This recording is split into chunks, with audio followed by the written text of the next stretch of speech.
Hi, my name is Refilwebophelo. I'm the founder and CEO of Refilwebophelo Trading and Projects. Refilwebophelo was founded in 2014.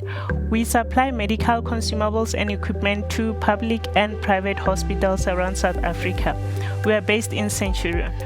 We provide exceptional customer service and quality imported and locally sourced products. Our products include disposable medical, surgical, and dental products, laboratory and diagnostic equipment. Our next big project that we're working on is manufacturing of medical device.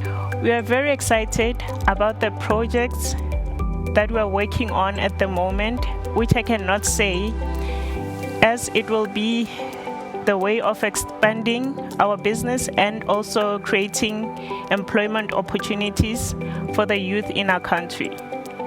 Our management and staff are firmly committed in community development by ensuring staff undergoes training in participating in community development projects.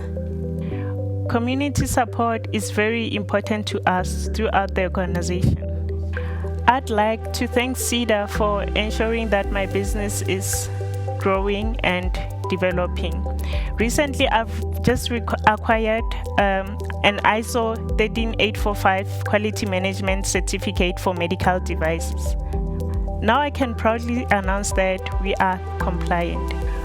For more information, you can visit our website on www.refilwebophelo.co.za, and you can also drop us an email on inquiries@refilwebophelo.co.za, and we are reachable at 079 701 5480. I look forward to doing business with you.